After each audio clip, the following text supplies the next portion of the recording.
রাজধানী ঢাকার প্রাণকেন্দ্রের দুটি উদ্যান, একটি ফার্মগেট মোড়ের শহীদ আনোয়ারা উদ্যান, আরেকটি বাংলা মোটরের পান্থকুঞ্জ পার্ক। ইট পাথরের এই শহর থেকে হারিয়ে যেতে বসেছে একসময়ের সবুজে ঘেরা এই উদ্যান দুটি।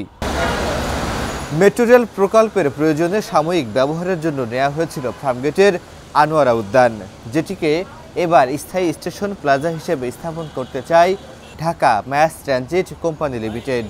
স্থানীয়রা বলছেন, এমনটি হলে রাজধানীর বুক থেকে চিরতরে হারিয়ে যাবে আরেকটি সবুজ উদ্যান। আগে সাধারণ মানুষের একটা চলাচল ছিল, তারা এই যে যারা রিক্সা চালাচ্ছে, যারা আপনার বাস চালাচ্ছে বা যে কোনো ধরনের সে মানুষ এখানে গিয়ে বিশ্রাম নিতে পারতো, ঠিক আছে, এখানে কথা বলতে পারতো, সময় কাটাতে পারতো। আসলে এটা আপনার সময় কাটানোর জন্য খুব ভালো একটা পরিবেশ ছিল। যে আনোয়ারা উদ্যান থাকতো, গাছপালা ছিল, আমরা সবাই এখানে গাছের নিচে আশ্রয় নিতে পারতো, শ্বাস নিতে পারতো। এখন কোনো গাছও নাই, শ্বাস নিবে কোত্থেকে?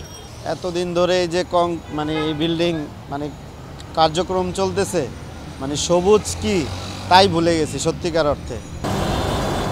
অন্যদিকে এলিভেটেড এক্সপ্রেসওয়ের র্যাম্পের জন্য বেহাল অবস্থায় কারওয়ান বাজার বাংলা মোটরের ফুসফুস খ্যাত পান্থকুঞ্জ পার্কটি। এই পার্কে একসময় তপ্ত রোদে ক্লান্ত হয়ে বিশ্রাম নিতেন পথচারীরা, কিন্তু এখন আর সেই পরিবেশ নেই। এক্সপ্রেসওয়ের কাজের জন্য পার্কটি থেকে কাটা হয়েছে অনেক গাছ। জানা গেছে র্যাম্প নামার জন্য কাটা হবে আরও বেশ কিছু গাছ। হ্যাঁ, এখন এই পার্ক দেখেন যে গাছগুলো এত বড় বড় গাছ, তাই না? এখানে মানুষ তো দিন শেষে বিশ্রামের জন্য আসে, রোদ থেকে একটু ছায়ার জন্য আসে, ক্লান্তি দূর করার জন্য। গাছগুলো কাটা হলো, নগর উন্নয়ন হলো, কিন্তু গাছকে ফিরে আসবে? গাছ তো ফিরে আসবে না। একটা গাছ কাটতে লাগবে 10 মিনিট, কিন্তু এটা বড় তো কত বছর। ঢাকা সিটিতে মাত্র 2% গাছ আছে। স্থানীয়রা বলছেন, কর্তৃপক্ষ চাইলে এখনো বাঁচিয়ে তোলা সম্ভব শহীদ আনোয়ারা উদ্যানকে। তো আমরা চাচ্ছি অচিরেই এই পার্কটাকে উদ্ধার করে একটা সবুজের সমারোহ দেওয়ার জন্য, যাতে আমরা এলাকার মানুষ, আমাদের কলেজের ছাত্ররা যাতে সবাই উন্মুক্ত বাতাসে একটু ঘোরাফেরা করতে পারে, একটু হাঁটতে পারে। গাছ নেই, সবুজ নেই, বাতাস তো নাই বলতে গেলে।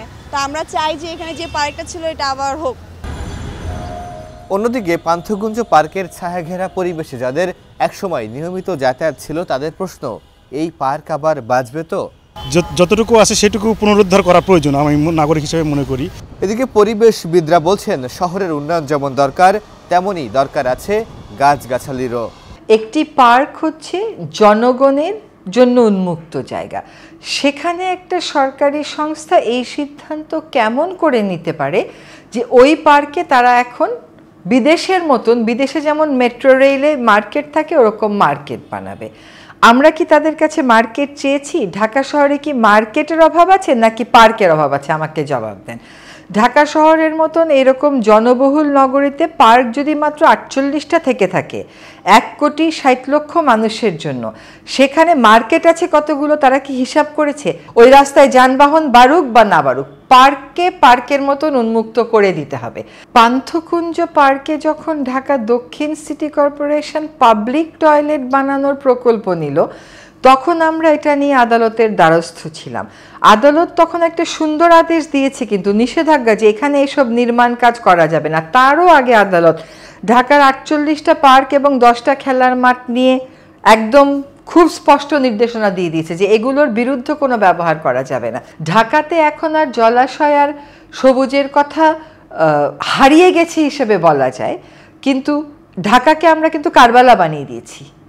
আমাদের সব জলাশয়গুলো ভরাট করে দিয়েছি এবং মরুভূমিও বানিয়ে দিয়েছি, সব কংক্রিট করে দিয়ে। এই কারবালাকে আর মরুভূমিকে যদি আমরা আবার নীলা সবুজ না করি পরিকল্পিত উপায়ে, ঢাকা অলরেডি বাসযোগ্যতা হারিয়েছে। এরপরে আমরা যারা ঢাকাকে ভালোবেসে, এখানে জন্ম বলে ঢাকাকে ভালোবেসে থাকি, আমরাও মনে হয় এখানে আর থাকতে পারবো না।